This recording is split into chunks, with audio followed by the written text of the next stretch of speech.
apakah memang Yayasan Pelita Harapan Bangsa itu memang menaungi gitu ya mitra daerah? Kami tidak hanya menaungi kawan-kawan daerah, tapi juga penyintas. Jadi dari iya. dua sisi gitu. Nah, kami membantu penguatan kewirausahaan atau proses-proses yang diperlukan dalam mereka mengembangkan usahanya. Mbak Mia juga punya latar belakang ataupun masa lalu yang cukup kelam gitu ya, istilahnya terpapar paham intoleran. Waktu itu tahun 2015 kami terpapar pemahaman ISIS sehingga sampai kami berangkat ke sana gitu. Abis balik apa yang membuat Mbak, aduh saya rasanya pengen berbuat lebih baik lagi untuk kehidupan saya? Awal-awal itu kan ada pelatihan kewirausahaan dari BNPT. Nah, kami diberikan modal. Nah, dari modal itu saya putar. Mbak Mia ini kan udah banyak nih produknya, ada pare, sambal, sampai jus gitu ya. Nah ini kalau misalkan Sobat Damai penasaran nih rasanya ya kan, ini mau pesannya gimana? Mau online bisa, mau offline bisa. Kedai Nyot-Nyot Official. Kedai Nyot-Nyot? Iya. Namanya? Iya. Kenapa bisa Kedai Nyot-Nyot namanya? Oh, ini kisahnya panjang lucu sih. Berapa penghasilan usaha terbesar Anda? Untuk bisa makan, bayar kontrakan, bayar sekolah sih alhamdulillah lumayan. Jutaan, belasan juta, puluhan juta? 10.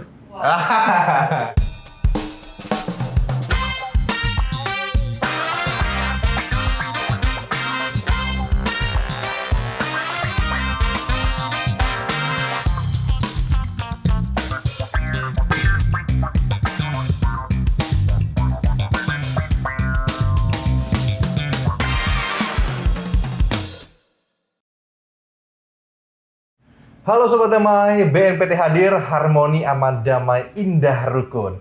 Bagi mitra deradikalisasi, sebuah perjalanan masa lalu adalah pembelajaran yang berharga yang harus dijadikan cambukan untuk bisa kembali bangkit dan kembali bermasyarakat. Yani meskipun cambukan tersebut terasa sakit, tapi jika kita mampu membuktikannya, tentu semua usaha tidak akan percuma dan sia-sia. Mereka tidak sendiri, perlu adanya dukungan dan sinergi untuk membantu mensukseskan usaha yang dilakukan. Seperti apa contohnya? Nah, di kesempatan kali ini kita akan bahas semuanya dengan salah satu yayasan yang mampu membuat salah satu mitra deradikalisasi sukses hingga usahanya sampai ke negeri seberang. Langsung aja kita sapa Ibu Christine yang biasa dipanggil Krisi. Selamat datang Ibu. Selamat siang Mas Adam. Ya, ini selaku ketua program ya YPHB ya. Dan selanjutnya juga tidak lupa kita memperkenalkan salah satu mitra darat yang berhasil mensukseskan dalam berwirausaha, dan kita langsung sapa Mbak Lasmi. Selamat datang. Selamat siang, Mas. Selamat siang, yang juga bisa dipanggil dengan Mbak Mia gitu ya. Iya. Baik, terima kasih. Kagok soalnya kalau dipanggil. Oke, terima kasih Mbak ini sudah mau berkenan untuk hadir di podcast Cafe Toleransi kali ini. Sehat semuanya ya, pastinya ya Mbak ya. Dan berhubung Mbak Krisi dan juga Mbak Mia sehat, saya juga harus sehat juga. Dan kita tentunya tetap menerapkan protokol kesehatan yang sangat ketat dengan melakukan swab antigen dan hasilnya negatif. Jadi kita bisa lepas masker terlebih dahulu gitu. Nggak apa-apa. Saya pakai nggak apa-apa ya? Nggak apa-apa. Alergi dingin ya Mbak Krisi ya. Oke, nggak apa-apa. Oke. Sebelum kita ngobrol-ngobrol ke Mbak Mia gitu ya, nah ini saya juga mau pertanyaan untuk nanya juga ke Mbak Krisi. Nah ini kan apakah memang Yayasan Pelita Harapan Bangsa itu memang menaungi gitu ya mitra daerah, atau memang yayasan yang lebih fokus ke bidang bisnis atau seperti apa nih Mbak Krisi? Jadi gini, kami tidak hanya menaungi kawan-kawan daerah, tapi juga penyintas. Jadi dari dua sisi gitu. Nah, kami membantu penguatan kewirausahaan atau proses-proses yang diperlukan dalam mereka mengembangkan usahanya. Kurang lebih seperti itu. Nah, ini kan juga tentunya kan program-programnya banyak gitu ya Mbak. Misalkan kayak program-program yang mensukseskan dalam sisi bisnis untuk mitra daerah, dan juga yang saya dengar juga sinergi dengan BNPT gitu kan, dengan program orang tua asuh. Nah ini sejauh ini seperti apa Mbak berjalannya program tersebut? Iya, jadi orang tua asuh ini menjadi kayak orang tua angkat gitu ya. Jadi tiap bulan mereka akan mengirimkan biaya untuk membantu biaya sekolah atau asuh gizi. Jadi ada dua gitu, ada asuh gizi, ada untuk biaya sekolah. Nah, sejauh ini kita sudah ada 51 anak di berbagai kota di seluruh Indonesia. Dan itu anak-anak dari ex-napiter. Ex-napiter ya. Iya. Nah, Mbak ini kan salah satu titik pencapaian sukses dari YPHB ini kan terlihat dari sosoknya Mbak Mia gitu ya. Tapi kita bisa tidak pungkiri bahwa Mbak Mia juga punya latar belakang ataupun masa lalu yang cukup kelam gitu ya. Istilahnya terpapar paham intoleran. Nah ini bagaimana nih Mbak bisa yakin untuk bisa kembali dan bisa untuk berusaha untuk lebih baik lagi? Iya Mas, saya pernah punya masa lalu. Waktu itu tahun 2015 kami terpapar pemahaman ISIS sehingga sampai kami berangkat ke sana gitu. Nah, kenapa saya sampai bisa berangkat ke sana itu waktu itu khilafah itu sudah mendeklarasikan artinya mereka itu bisa menjamin kita gitu ya untuk sampai ke sana gitu. Nah, setelah sampai di sana itu ternyata apa yang mereka propagandakan, apa yang mereka janjikan itu semuanya hanya isapan jempol. Apa yang mereka janjikan, Mbak? Ya, salah satunya kan untuk biaya diganti, hutang-hutang dilunasi, terus untuk biaya sekolah gratis dan banyak banget pekerjaan-pekerjaan, 10 pekerjaan yang mereka janjikan itu ada gitu, dan masih banyak lagi lah yang ada di sana itu yang nggak sesuai gitu. Nah dari situ kita berpikir ya, apa iya ini negara Islam gitu ya, kok janjinya begini tapi kenyataannya nggak ada, kok banyak kekerasan gitu. Akhirnya kita berpikir dan sepakat untuk balik kembali ke Indonesia gitu. Balik kembali ke Indonesia gitu ya. Nah abis balik apa yang membuat Mbak aduh saya rasanya pengen berbuat lebih baik lagi untuk kehidupan saya. Nah ini apakah usaha atau ada semacam apa nih Mbak? Ya setelah kembali itu saya memulai benar-benar dari titik nol, yang kita semua sudah habis-habisan, baik harta maupun jiwa, tapi kita masih punya satu keyakinan waktu itu bahwa Allah itu akan selalu menolong hamba-hambanya. Dari keyakinan itulah kami mulai berpikir bagaimana untuk bisa bertahan hidup, karena kan Allah itu sudah menjamin makhluk yang bergerak dan bernyawa itu Allah jamin rezekinya. Dari situ saya yakin gitu. Jadi punya keyakinan yang kuat. Akhirnya kita berusaha ya, mencoba dan banyak mencoba gitu. Nah awal-awal itu kan ada pelatihan kewirausahaan dari BNPT. Nah kami diberikan modal. Nah dari modal itu saya putar apa yang saya nggak punya, peralatan saya beli, dan uangnya saya sisakan kurang lebih 200.000 untuk beli snack-snack. Akhirnya saya jualan itu gitu. Jadi kita putar otak aja, karena dengan berjualan itu saya berpikirnya itu lebih mudah gitu ya untuk bisa mendapatkan uang gitu. Nggak mungkin kita mau minta sama siapa gitu kan. Betul.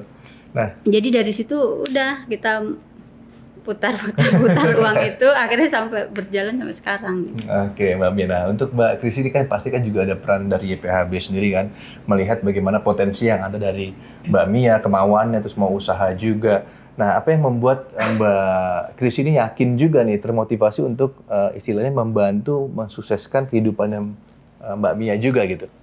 Kalau untuk itu karena dari Mianya sendiri, karena gini, para pengusaha ini punya karakter yang spesifik gitu. Jadi karena kesibukan mereka nggak punya waktu untuk membimbing dari A sampai Z yang kecil-kecil gitu. Jadi ketika Mia ini datang, dia sudah dengan produk.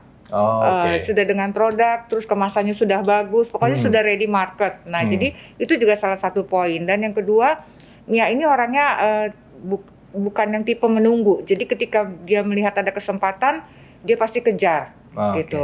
Nah nanti ketika nanti ada kesulitan, baru biasanya dia ngobrol atau konsultasi ke kawan-kawan YPHB gitu. Jadi eagernya dan semangatnya Mia itu luar biasa. Luar biasa gitu. Ya. Kalau Mbak Mia ada ini nggak kayak awal-awal mau usaha tuh kayak usaha apa ya, terus apa bisa untung besar atau bisa buat menghidupi saya, ada keraguan nggak? Pasti kan kalau usaha kan gitu kan, pasti gambling lah istilahnya. Iya, namanya orang usaha untuk apa ya, keraguan sih secara manusiawi ada. Tapi kan semua yang kita lakukan ada resikonya. Iya, Bagaimana betul. kita bisa meminimalisir itu resiko-resiko itu gitu. Jadi ya jalan aja dulu gitu. Kalau bicara keuntungan namanya juga baru merintis, masih jauh lah gitu. Iya, Jadi iya. saya itu orangnya yang penting jalan dulu. Dari perjalanan itu kita akan tahu, oh saya kurangnya di sini, oh harus begini, oh harus begini gitu. Jadi jalan dulu. Jalan dulu. Karena kan kalau usaha hanya diomongin, dipikirin, nggak dikerjain, nggak akan jadi. Oh gitu ya. Action. Action, asik. Oke nih, ini seluruh narasumber yang datang ke podcast Cafe Tolerance ini harus nyobain juga nih. Nah ini juga salah satu andalan di sini Mbak. Ada kopi, ada coklat gitu. Cobain dong. Ini Siapa tahu coklat ya. Mbak Mia mau bisnis kopi yang lagi hype gitu kan bisa juga. Enggak ya? Bisa jadi duit apa yang ada di tangan saya nanti. Gitu. Nah, Mbak Mia, kalau tadi kan kita udah bicara usaha gitu ya, bisnis. Nah, ini kita juga belum tahu nih sebenarnya bisnisnya apa nih, ya kan? Usahanya apa, bentuknya apa. Nah, katanya kan produk-produk Mbak Mia ini juga sampai ya alhamdulillah bisa keluar negeri ya kan. Nah, ini bisa diceritakan nih Mbak Mia, apa sih produknya unggulannya nih? Asik. Tahu pare? Pare tahu. Apa yang terlintas dalam Pare. seseorang kalau dengar pare? Pare, saya kalau makan somai pare pasti pahit, Mbak. Nah, mesti itu yang jawabannya. Iya. Nah, dari situ saya menawarkan solusi bagaimana makan pare itu tidak pahit. Nah, gitu ya? Iya, jadi produk-produk saya itu saya mengulik pare. Jadi produk saya itu semua dari olahan pare. Ada keripik pare, ada jus pare, dan ada sambal pare. Jadi saya yang ada dalam benak saya itu saya mau mengembangkan pare ini menjadi sesuatu yang diminati oleh semua kalangan. Semua kalangan. Kalau biasanya kan anak milenial kan kurang suka ya, bahkan mungkin nggak kenal kali sama. Nah dari situ tuh saya berpikir nih bagaimana ini semua kalangan itu bisa menikmati gitu. Jadi menikmati pare dengan cara yang berbeda. Dengan cara berbeda. Nah itu apa namanya resepnya atau apa itu Mbak Mia semua yang ini ya? Iya, resep dari saya sendiri. Cuman sepanjang perjalanan ini setelah saya mengenal YPHB, saya diperkenalkan dengan chef dari Imperial Kitchen gitu. Jadi dari situ kita bedah lagi itu resep. Karena kan saya memang ada keluhan juga. Oh ini saya mau crunchy-nya itu lebih crunchy lebih garing, gitu ya. lebih crunchy. Nah dari situ kita diulik lagi tuh untuk keripiknya. Kita diskusikan dengan chef di sana dan akhirnya saya coba-coba lagi. Alhamdulillah sih sudah sudah berubah gitu. Sudah berubah ya? Tidak mengurangi resep ini dan itu, enggak hanya komposisinya aja di ini berbanyak, ini dikurangin gitu aja. Jadi secara resep masih sama. Masih sama. Iya, kalau untuk jusnya juga dari sudah dioprak juga gitu dari Ini itu. bisa pare juga berarti? Iya, pare dikombinasi dengan jeruk. Kalau mau yang asli pare juga ada. Ada ya. Kenapa maksudnya milih? Oh ya, ini pare nih. Padahal kan orang-orang katanya tadi kan nggak suka, milenial juga sukanya pare. Tapi kenapa yakin nih pare nih kayaknya bakal jadi nih barang gitu? Karena kan unik ya. Unik Dan saya mau menawarkan solusi gitu kan. Oke. Bisnis itu kan harus ada value-nya juga untuk customer. Oke, ini daripada kita bahas produknya tapi kayaknya nggak ngerasain, kayaknya nggak seru nih Mbak Mia. Kayaknya harus dicobain ya. Iya, silakan. Kebetulan bawa kan? Bawa. Oke, coba kita bakal review juga. Ada keripik pare, ya kan Mbak? Iya. Ada jus jusnya pare, juga, sama ada sambal. Wih, oke. Kita taruh di sini. Boleh Mbak dibantu ditaruh di meja. Nah, ini keripik parenya. Daripada di sini mendingan saya buka nih. Iya, Nggak apa-apa ya? boleh. Coba ya. Cobain. Coba, bismillahirrahmanirrahim. Pahit nggak nih kira-kira?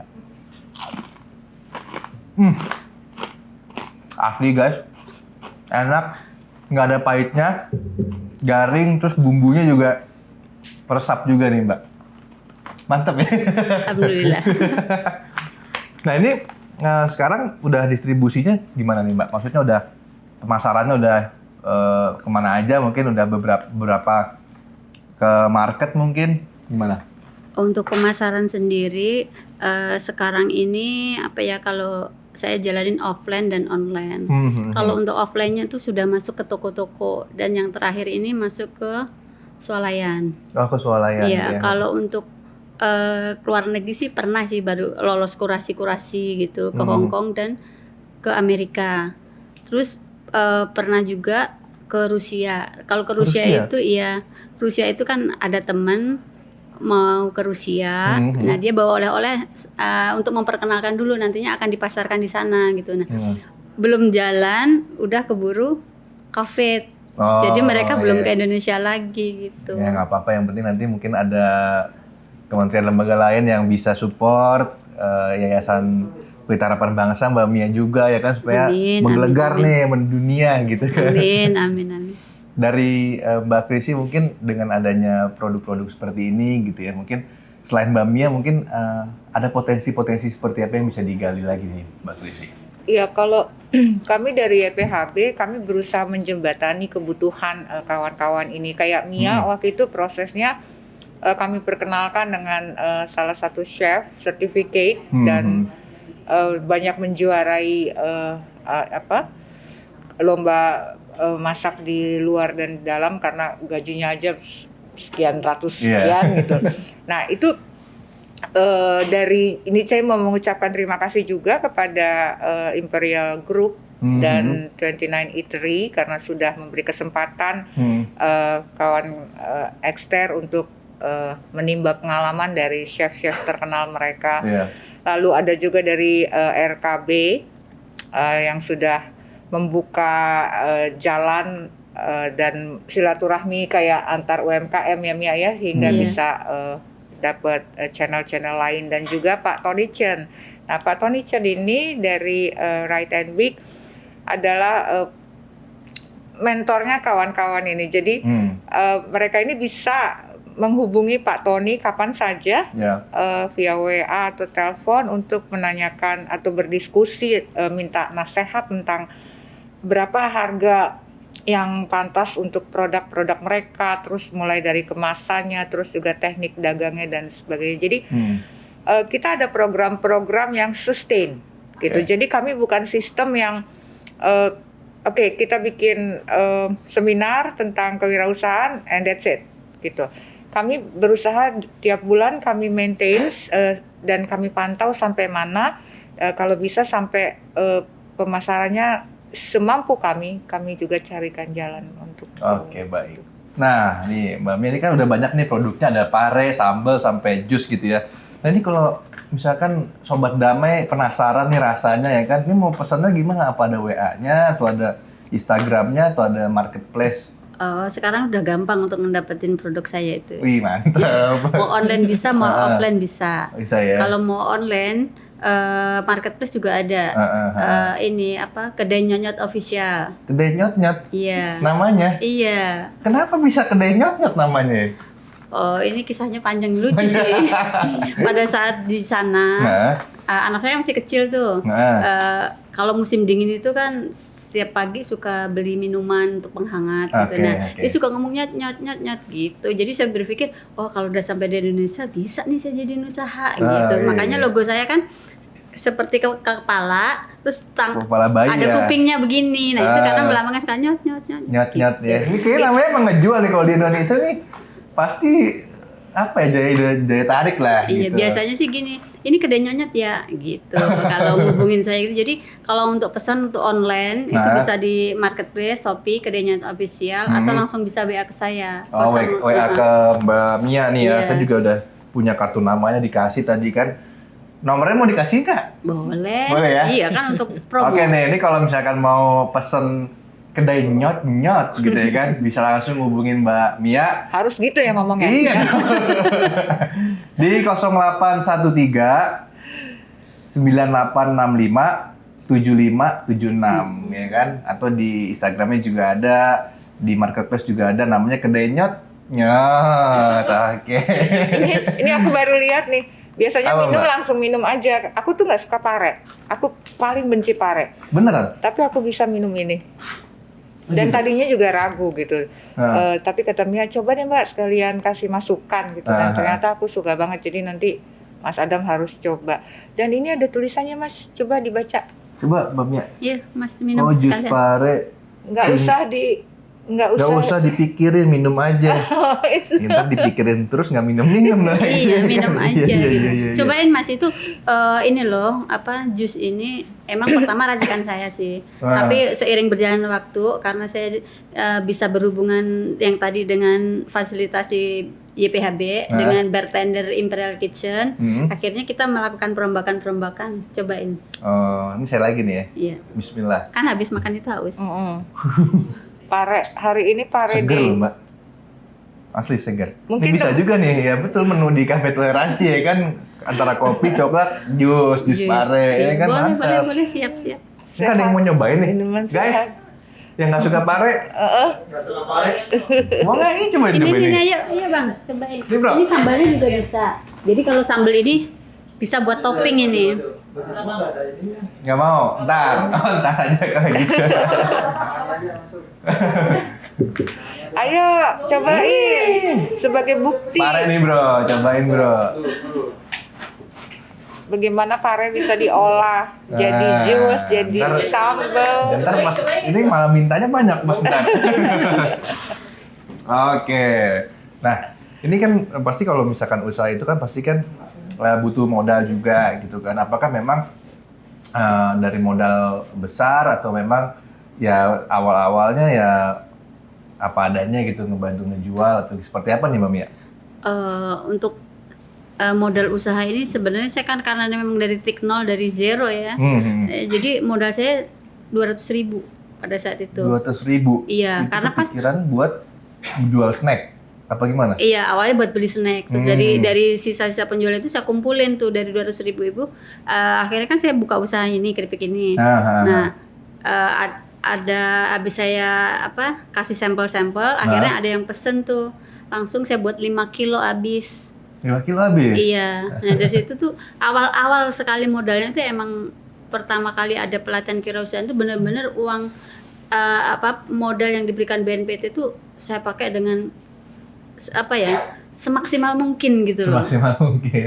Karena kan saya sadar banget gitu keterbatasan kita, nggak ada keuangan yang minim gitu kan. Jadi dalam memanage uang itu harus benar-benar kita tepat gitu. Nah kalau untuk parenya sendiri ini kan ya mungkin di Indonesia orang banyak tahu pare, tapi kan tadi misalkan sampai ke luar negeri gitu kan, pare mungkin orang bule lah gitu ya nggak tahu gitu ya. Mungkin ada apa nih strateginya mungkin? Kalau untuk strategi pemasarannya sendiri sih awal-awal tahun pertama itu saya lebih banyak edukasi sebenarnya. Karena kan setiap orang ditawarin enggak pahit gitu kan. Jadi saya mengedukasi mindset orang itu harus kita rubah ya gitu. Pare itu nggak selamanya pahit gitu, bisa dinikmati dengan cara yang berbeda gitu.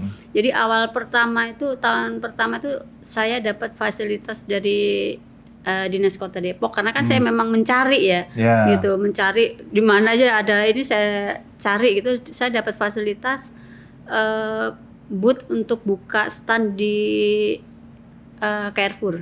Nah dari situ saya banyak belajar itu, ada apa tuh yang sales gitu, gimana sih mereka cara menawarkan gitu kan. Nah dari situ saya belajar gitu.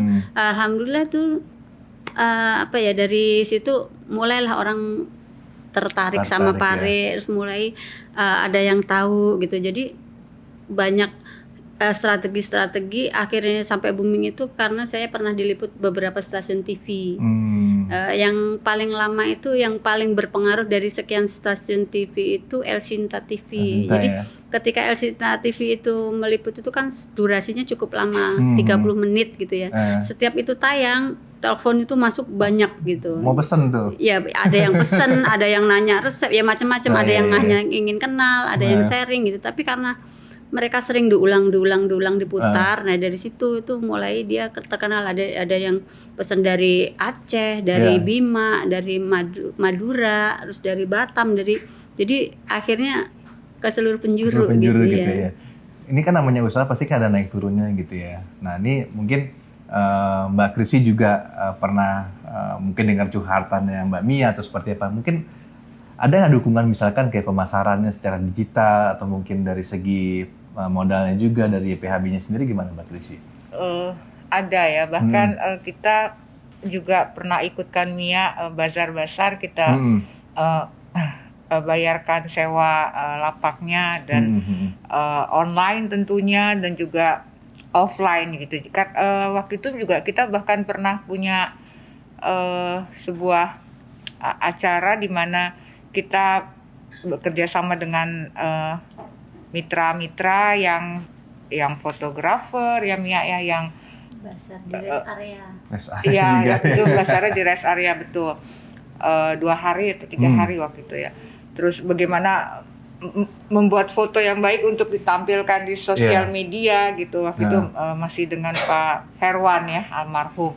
Nah, ya jadi ada beberapa yang memang kita fasilitasi untuk kawan-kawan ini bisa maksimal memasarkan hasil karyanya. Bahkan next mungkin dengan sinergisitas dari BNPT kita akan duduk bareng untuk melihat peluang-peluang di lokasi-lokasi seperti di stasiun kereta atau bandara atau manapun yang bisa kita taruh produk kawan-kawan ini.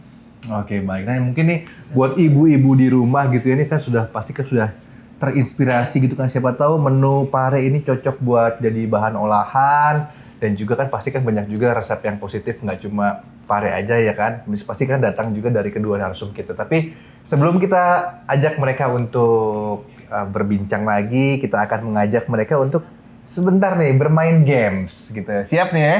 Main games ya? Gamesnya adalah jawab jujur. Oke.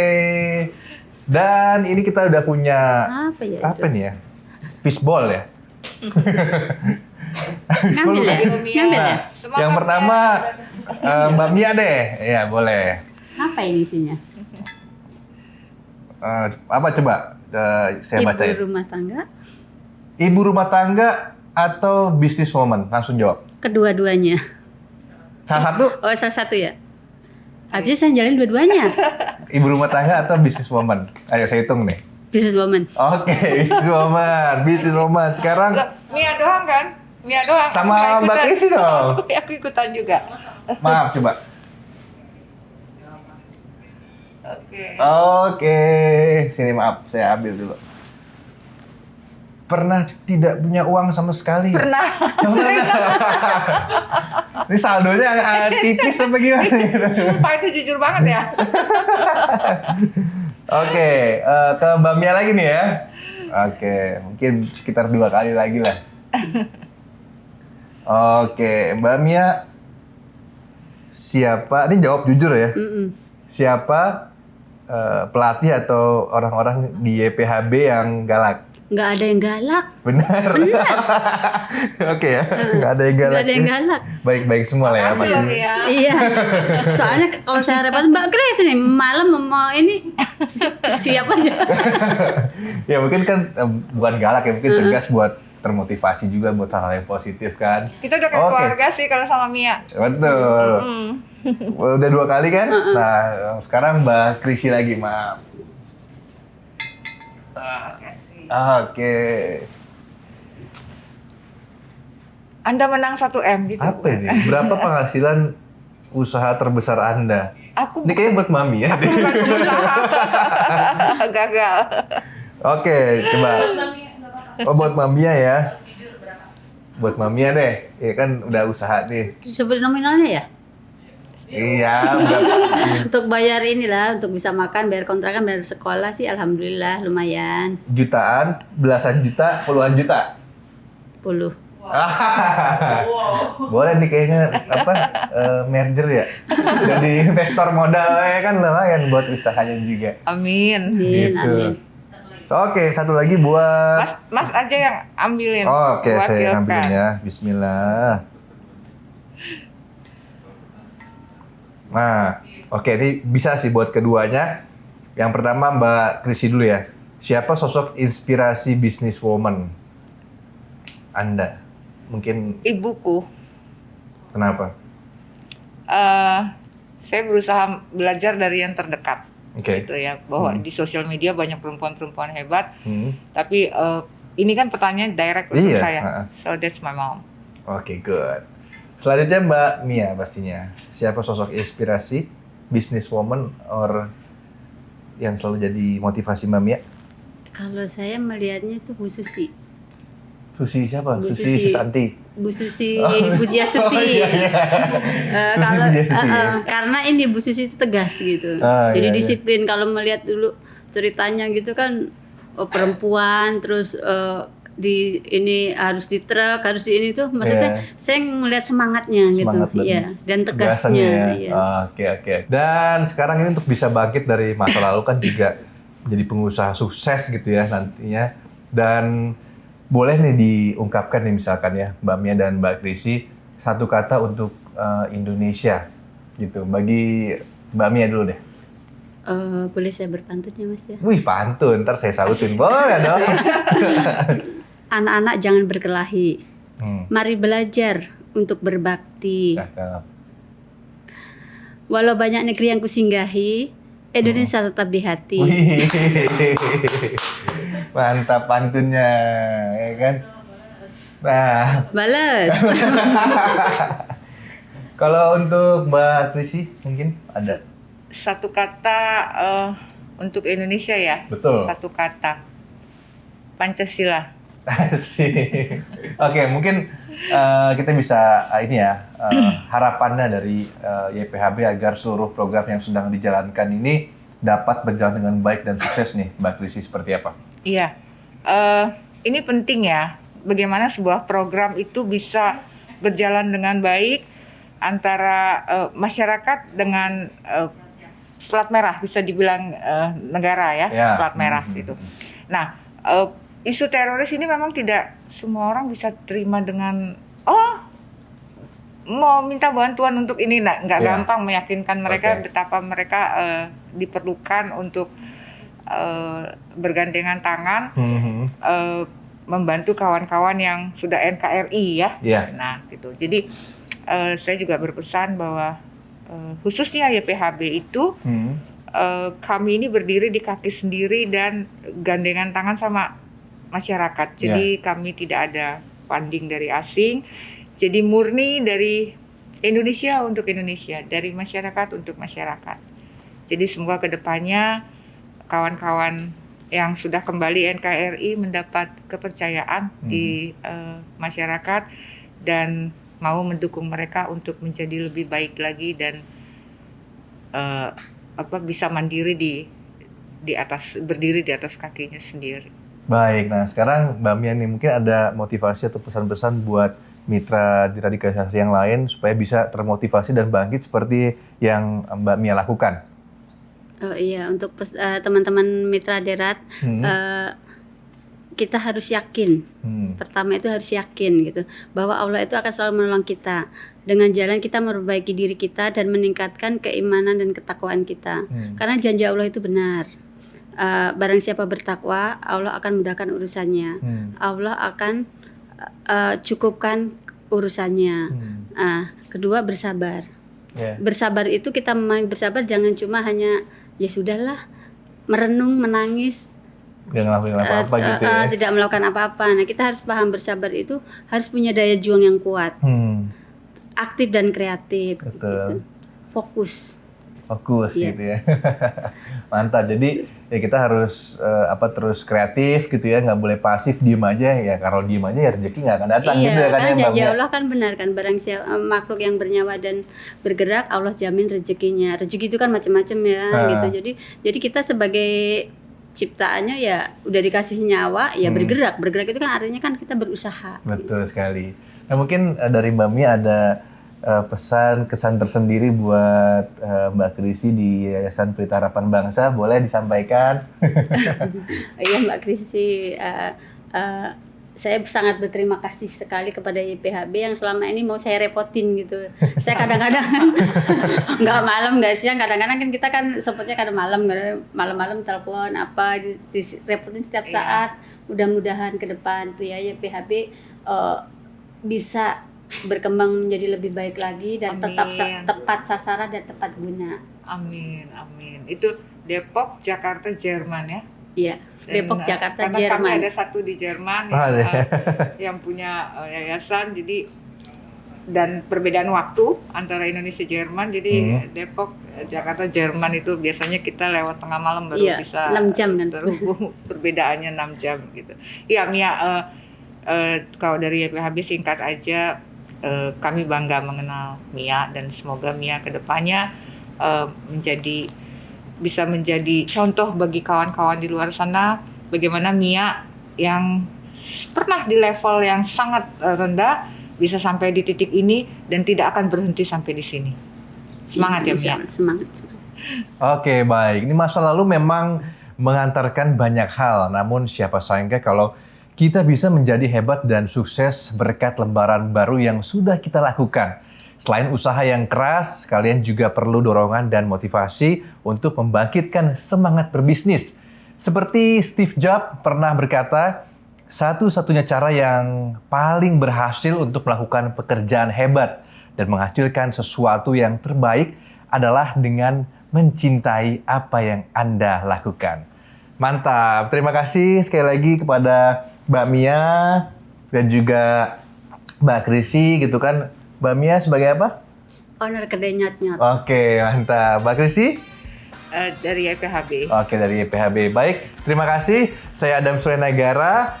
Dan salam damai dan salam Indonesia Satria.